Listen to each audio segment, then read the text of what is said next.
Hi friends, please subscribe to Amravati Media and press the bell icon for more latest updates. నాగబాబుకు ఆ శాఖలు ఖరారు, రోజాకు ఎఫెక్టేనా? జనసేన నుంచి MLA కోట MLC అభ్యర్థిగా నాగబాబు పేరును ఫైనల్ చేసిన విషయం తెలిసిందే. కూటమికి సంపూర్ణ మెజారిటీ ఉండడంతో ఆయన ఎమ్మెల్సీ కావడం ఖాయమైంది.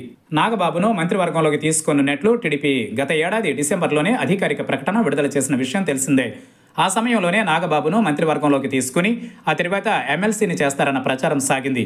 అయితే ఏ సభలోనూ సభ్యత్వం లేకుండా మంత్రి పదవి తీసుకోవడం సరికాదని జనసేన అధినేత పవన్ భావించారు. దీంతో ఇప్పటి వరకు నాగబాబుకు మంత్రి పదవి కేటాయించలేదు. ఇప్పుడు ఎమ్మెల్యే కోట ఎమ్మెల్సీ ఎన్నికకు నోటిఫికేషన్ విడుదల కావడంతో నాగబాబుకు మంత్రి పదవి అంశం మళ్లీ తెర మీదకు వచ్చింది. తాజాగా ఆయనను జనసేన నుంచి ఎమ్మెల్సీగా ఖరారు చేయడంతో మంత్రి కావడం ఖాయమన్న ప్రచారం మొదలైంది. ఈ నెల 20న ఎమ్మెల్సీ ఎన్నికలకు పోలింగ్ ఉంటుంది. ఆ తర్వాత నాగబాబు ప్రమాణ స్వీకారం ఉండే అవకాశం ఉందన్న చర్చ సాగుతోంది. అయితే నాగబాబుకు కేటాయించే మంత్రుల శాఖలు కూడా ఖరారైనట్లు తెలుస్తోంది. ఆయనకు సినీ క్రీడా శాఖ మంత్రిగా అవకాశం కల్పించే ఛాన్స్ ఉంది. గత ప్రభుత్వంలో క్రీడా శాఖ మంత్రిగా రోజా పనిచేశారు.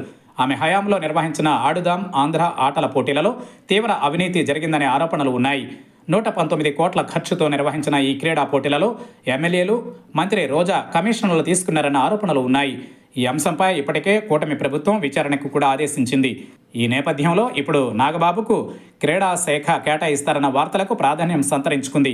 ప్రస్తుతం ప్రచారం జరుగుతున్నట్లుగా నాగబాబుకు క్రీడా మంత్రిత్వ శాఖను కేటాయిస్తే ఆడుదాం ఆంధ్రలో అవినీతి అంశంపై విచారణ మరింత వేగవంతంగా మారే ఛాన్స్ ఉంది. గతంలో నాగబాబు, రోజా జబర్దస్త్ జడ్జీలుగా పనిచేశారు. టీం లీడర్లు, కంటెస్టెంట్లకు సరైన గౌరవం ఇవ్వట్లేదని ఆరోపణలు చేస్తూ నాగబాబు జబర్దస్త్ను వీడారు. మంత్రిగా బాధ్యతలు చేపట్టిన తరువాత రోజా జడ్జి బాధ్యతల నుంచి తప్పుకున్నారు.